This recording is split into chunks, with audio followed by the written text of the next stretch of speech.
आज के इस विशिष्ट कार्यक्रम में नीमूबेन पधारी हैं। मैं दिल्ली और देश के व्यापारियों की तरफ से उनका स्वागत करता हूं। मेरे मित्र एपी रेड्डी जी यहाँ पर बैठे हैं। किशोर जी कहाँ बैठे हैं? किशोर जी, वो किशोर जी पीछे खड़े हुए हैं। किशोर जी हैं, सुरेंद्र वत्स जी हैं और मेरे बहुत ही परम मित्र राजीव गुप्ता जी यहाँ पर बैठे हैं। सबसे पहले तो मैं नीमूबेन से और बाकी आप सब लोगों से माफ़ी मांगता हूँ कि मैं प्रोटोकॉल तो ये कहता है कि मेंबर ऑफ पार्लियामेंट को मंत्री को रिसीव करना चाहिए, तो प्रोटोकॉल मैं निभा नहीं पाया।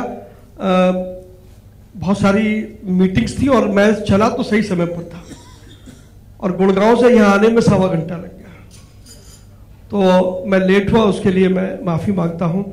हेम पांडे जी के साथ मुझे एक लंबे अरसे तक काम करने का मौका मिला है। डायरेक्ट सेलिंग में हमने कई विदेश यात्राएं भी साथ में की हैं और हेम पांडे जी का जो सेंस ऑफ ह्यूमर है वो जब वो सेक्रेटरी थे मिनिस्ट्री में तब भी ऐसा ही था, उससे पहले भी ऐसा ही था और उसके बाद भी ऐसा ही है। और हेम पांडे जी निश्चित रूप से मैं कह सकता हूं कि वो इंडस्ट्री के मेंटोर हैं और हेम पांडे जी ने बहुत मेंटोर किया है इंडस्ट्री को। इससे पहले कि मैं अपनी बात कहूं, मैं 2-3 छोटे छोटे परिचय आपको कराना चाहता हूं। मेरे साथ हमारी confederation of all India traders के, जो कि देश में 9 करोड़ व्यापारियों को रिप्रेजेंट करती है और 48,000 से ज्यादा ट्रेड फेडरेशंस हमारे मेंबर एसोसिएशन है अक्रॉस कंट्री। तो हमारी फेडरेशन के, हमारी कन्फेडरेशन के वाइस चेयरमैन श्री सत्यभूषण जैन जी मेरे साथ यहाँ पर मौजूद है, मैं उनका स्वागत करता हूँ। All India mobile retailers association के प्रेसिडेंट कैलाश लखियानी जी हैं। देश में 8 लाख रिटेलर्स जो मोबाइल के हैं वो उनका प्रतिनिधित्व करते हैं। कैट की हमारी नेशनल वाइस प्रेसिडेंट जो मुंबई से आई हैं अनुजा गुप्ता, जो एक लाइफ कोच भी हैं, वो यहाँ पर मौजूद है। मेरे दिल्ली के 2 साथी राजीव बत्रा जी जो टॉयज एसोसिएशन ऑफ इंडिया के चेयरमैन हैं, वो यहाँ बैठे हैं। मेरे मित्र मुकेश तुली जी जो रियल एस्टेट डेवलपर एसोसिएशन के चेयरमैन हैं, वो यहाँ पर बैठे हैं। तो ये सब हम कैट के लोग हैं और डायरेक्ट सेलिंग को हम अपना पार्ट मानते हैं। और मैंने तो बार बार मंत्रालय की मीटिंगों में भी पिछले 4-5 साल से मैं लगातार कह रहा हूं कि रिटेल ट्रेड के 4 वर्टिकल हैं। एक वर्टिकल कॉर्पोरेट रिटेल है, एक वर्टिकल हम है जो मेन लाइन है, एक वर्टिकल ई कॉमर्स है और एक वर्टिकल उसका डायरेक्ट सेलिंग है। तो इसी नाते से हम सब लोगों ने मिलकर के काम किया है और आज मैं इस बात को कह सकता हूं कि डायरेक्ट सेलिंग को जो रिकॉग्निशन मिलनी चाहिए थी वो अब धीरे धीरे माननीय प्रधानमंत्री नरेंद्र मोदी जी के आग्रह के बाद अब वो मिलनी शुरू हो गई है।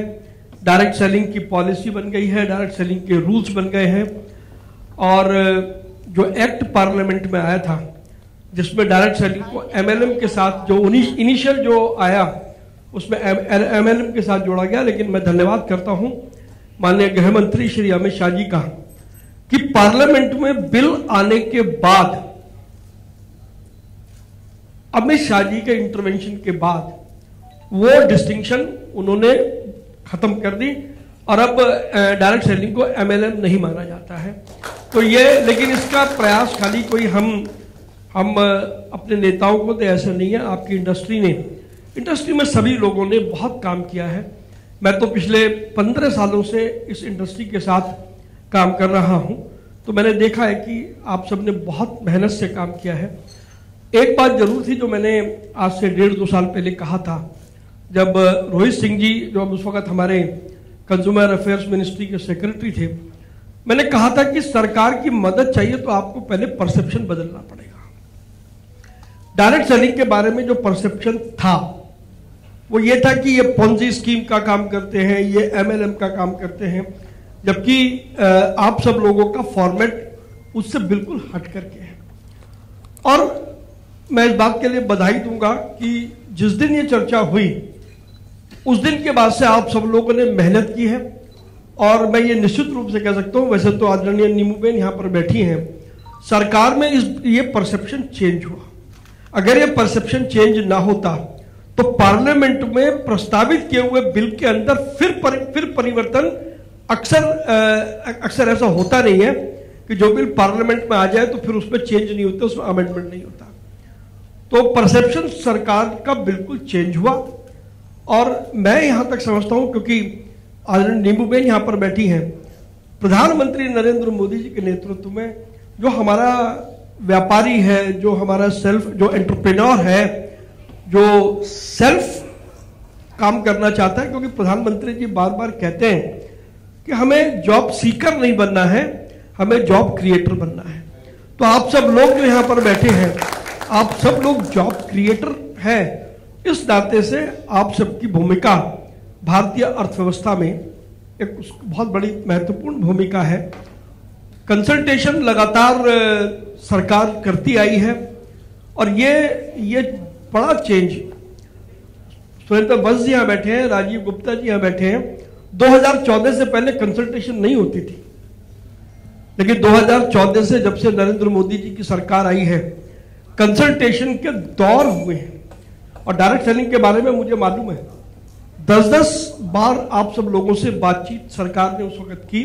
मैं तब आपके साथ था, अब मैं आज भी आपके साथ हूं, बट तब मैं टेबल के उस तरफ था, अब मैं टेबल के उस तरफ भी हूं और टेबल के इस तरफ भी हूं। तो मैं कोई अपनी सरकार का बखान नहीं कर रहा, ये इतिहास है, ये रिकॉर्ड है, क्योंकि मैं लगातार पिछले 35 सालों से व्यापारियों की समस्या उठाता रहा हूं। मैंने देखा है कि 2014 से पहले कंसल्टेशन होती नहीं थी और मंत्री से समय मांगो तो समय नहीं मिलता था, लेकिन 2014 के बाद व्यापारियों के साथ लगातार कंसल्टेशन हुई है। एक एक विषय पर सरकार ने दिल खोल करके कंसल्टेशन की है, और अगर वो ना किया होता तो डायरेक्ट सेलिंग के रूल्स नहीं आते। तो अभी जो बाकी थोड़ा बहुत काम बचा है, मैं आपसे यह आग्रह करूंगा, हम सब लोग तो आपके पूरी इंडस्ट्री के साथ में ही है, कि फॉर्मेट आप बना लें कि आपको अब बाकी क्या बच गया। आपका काफी कुछ बचा है, लेकिन क्या बच गया और उसको पाने का रोड मैप क्या है। जब तक हम ये नहीं बनाएंगे तो हम हवा में लाठी घुमाते रहेंगे, हाथ में कुछ आना जाना नहीं है। तो मैं निश्चित रूप से आपको ये कह सकता हूं कि इसको करने के लिए आप सब लोग सक्षम हैं। आप कोई भी रोड मैप बनाए, हम सब लोग आपके साथ पूरी मजबूती से पहले भी थे, आज भी हैं और कल भी रहने वाले हैं। Confederation of all India traders के सेक्रेटरी जनरल की हैसियत से मैं आपको ये भरोसा देता हूं कि जैसे कैट पहले आपके साथ खड़ा था, कैट आज भी खड़ा है, कैट कल भी खड़ा है। लेकिन अभी 2 दिन हमारा अशोका होटल में, कल हमारा 2 दिन का कन्वेंशन खत्म हुआ, जिसमें देश के सभी राज्यों के 350 से ज्यादा ट्रेड लीडर्स जो स्टेट की इकोनॉमी को चलाते हैं वो मौजूद थे। अंडमान निकोबार से भी आए थे, लक्षद्वीप से भी आए थे, और देश के सभी राज्यों से वो लोग आए हैं। एक बात पक्की है कि ये जो हमारे जो, वैसे तो नींबूबेन बैठी हैं तो, लेकिन मैं कह सकता हूं क्योंकि उनका मुझ पर विशेष स्नेह रहता है, ये जो रामलाल श्यामलाल का व्यापार है, यदि हमारे मन में कोई कल्पना हो ना साहब, इस रामलाल श्यामलाल को खत्म करना पड़ेगा, या आप पक्का मान लो। नरेंद्र मोदी जी के शासन में रामलाल श्यामलाल तो नहीं चलेगा। दूसरा, अगर आप अपने को अपग्रेड नहीं करेंगे, मॉडर्नाइज नहीं करेंगे, डिजिटलाइज नहीं करेंगे, आप टेक्नोलॉजी के साथ नहीं चलेंगे, तो दौड़ में आप पीछे रह जाएंगे। फिर वो लोग दौड़ में आगे आएंगे जो जिनके पास टेक्नोलॉजी है, जिनके पास रिसोर्सेज है, जिनकी डीप पॉकेट्स है। तो कल फिर ये ना कहें कि क्योंकि हम कुछ नहीं कर रहे, दूसरा आ गया और हम इसी बात की शिकायत करते रहेंगे। हमने बाकी ई कॉमर्स के सेक्टर में हम लोगों ने जहां बड़ी कंपनियों को हमने निशाना बनाया, अभी सीसीआई की रिपोर्ट आई है, सीसीआई ने साफ साफ दो बड़ी कंपनियों को ये कहा कि इन्होंने गड़बड़ करी है, लेकिन उसके साथ साथ हमने ये भी कहा कि हमारे व्यापारियों को भी अपग्रेड और मॉडर्नाइज होने की जरूरत है, और हम उसके लिए एक एक स्टेट में जाकर के हम स्किल डेवलपमेंट के कार्यक्रम चला रहे हैं। टेक्नोलॉजी क्या है, हम मेटा के साथ हमने मिलके सोशल कॉमर्स, व्हाट्सएप को आप कैसे यूज कर सकते हैं व्यापार के लिए, हम उसकी वर्कशॉप चलाते हैं। मास्टर कार्ड के साथ मिलकर के हम डिजिटल पेमेंट का एडॉप्शन और एक्सेप्टेंस कैसे हो, हम वो काम करते हैं। स्टेट बैंक ऑफ इंडिया और HDFC बैंक के साथ मिलकर के देश की बैंकिंग से आपको कैसे लाभ हो सकता है डिजिटली, हम उस पर काम कर रहे हैं। ऐसे बहुत सारे काम हम पूरे देश में कर रहे हैं। तो मैं FDSA को जरूर ये कहूँगा, हालांकि तो आप तो खुद ही टेक्नोलॉजी के ज्ञाता हैं, लेकिन टेक्नोलॉजी का जितना प्रसार आप अपने डिस्ट्रीब्यूटर्स के मध्य में कर पाएंगे तो वो आपकी इंडस्ट्री को उससे फायदा मिलेगा, ऐसा मेरा मानना है। तो आज के इस मौके पर मैं आपको बधाई देता हूं कि, लेकिन आपने शब्द बड़ा गलत यूज किया। जैसे होता है ना 13वीं,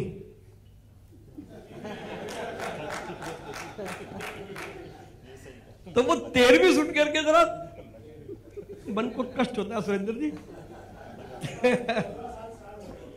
हाँ, आप ये कह सकते हो। मतलब क्या है ना, वो जहां सुनते हैं 13वीं तो फिर वो थोड़ा सा तो दिमाग में जाता है। तो आपने 13 साल सफलता के पूरे किए। मैं रेड्डी साहब को बधाई देना चाहता हूँ। रेड्डी साहब हैदराबाद में रह करके और सब चीज़ों को कंट्रोल करते हैं, और सबसे अच्छी बात की ये हिंदी में बात कर सकते हैं। हमारी मुसीबत ये है कि हम अगर हैदराबाद की तो प्रॉब्लम नहीं है, लेकिन तमिलनाडु में जाए तो वहाँ तमिल हमको नहीं आती, अंग्रेजी उनको नहीं आती, तो हमें दुभाषा साथ रखना पड़ता है जब हम तमिलनाडु जाते हैं। लेकिन रेड्डी साहब का, किशोर जी का, वत्स जी का और राजीव जी का तो खैर सारा मामला है ही, और खासतौर पर जो हमारे एडवाइजर हैं, विशेष तौर पर हेम पांडे जी का मैं आभार मानता हूं। आज यदि डायरेक्ट सेलिंग को जो दिशा मिली है, उसकी दशा सुधरी है, उसमें हेम पांडे जी का बहुत बड़ा योगदान है। जब हेम पांडे जी सेक्रेटरी थे उस समय ये परिवर्तन का दौर शुरू हुआ था, मुझे अच्छी तरीके से याद है।